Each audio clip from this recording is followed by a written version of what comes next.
म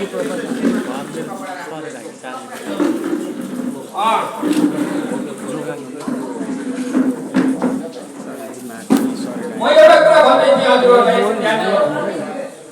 एकछिन बसिदिनु र कुरा सुनिदिनु। म के कुरा भन्दैछु भनेदेखि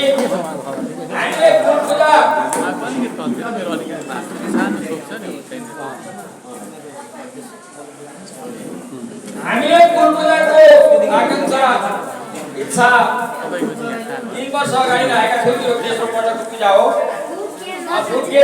जीवन अधिकारीको आवाजबाट सुरु भएको यो यात्रा चल्दै चल्दै पहिलो पूजा हरिगोविन्द कश्यपको घरबाट पहिलो पूजा भयो। दोस्रो पूजा रामु अधिकारीको घरबाट भयो।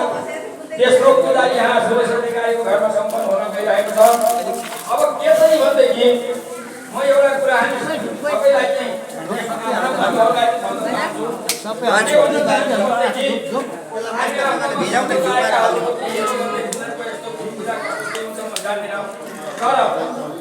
एउटा सिखको चाहिँ गुरुद्वारा कहीँको पनि सिख होस् उसले म सिख हो भनेदेखि त्यो गुरुद्वारामा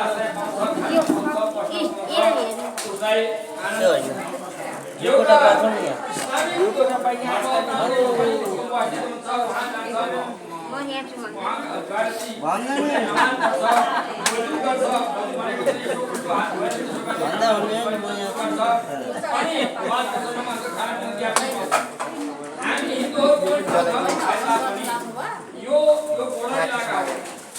नेपाल यतापट्टि इन्डिया कहिलेकाहीँ बोर्डर थाके बन्द हुन्छ।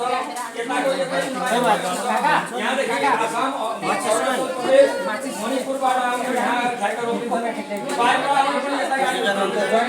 देशको अवस्थामा एउटा हाम्रो यस प्रकारको पूजा प्रतिष्ठान संस्थान हो जो चाहिँ काश्यपको होस् तर सनातन परम्पराका चाहिँ अवलम्बीहरू सबैले शरण आउनु हो। यहाँ गयो भने चाहिँ एक रात बस्न र एक साग खान पाइन्छ।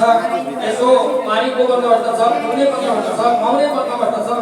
हामीले लक्ष्य यो राख्नु पर्यो कि त्यो लक्ष्यले मैले हामीले चलाएको यो कुल प्रतिष्ठानले कुल पूजामा एक ठाउँ छँदैछ। वर्षमा एकपल्ट गरिन्छ। तर ती आगन्तुक आफ्नै भाइ बन्धुहरूले चाहिँ दुःख नपाउन् भन्ने चाहिँ हामीले मनमा राख्नुपर्ने।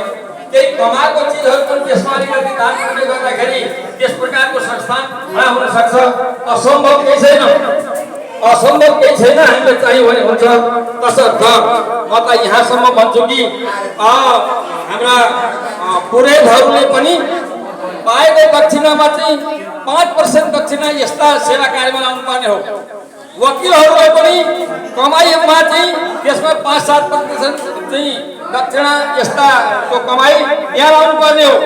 अनि त्यस्तै गायक र फिल्म निर्माताहरूले पनि त्यसमा चाहिँ योगदान गरेर चाहिँ एउटा प्रतिष्ठान बनाएर यो कस्तो त भन्दाखेरि काश्यपको के अधिकारी कुल पूजाको हो। तर यहाँ शरण भने सबैले चाहिँ पाउँछन् भन्ने धारणाले त्यहाँ आउन सकुन्, हेर्न सकुन्, बुझ्न सकुन्, उनीहरूले त्यसको चाहिँ आनन्द लिन सकुन् भन्ने मेरो कामना हो। यो कामना पूर्ण हुनु नहुनु ईश्वरको हातमा छ। तर हामीले त्यसको गर्ने सक्दा कस्तो पर्ला त्यसका बारेमा तपाईँहरू आत्मचिन्तन गर्नु होला। कति के गर्दाखेरि ठिक पर्छ, गर्नु ठिक हो कि होइन, यसलाई हामीलाई लाभ गर्दै गर्दैनौँ।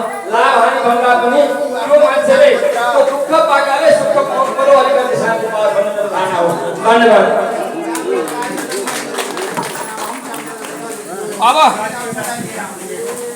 अब म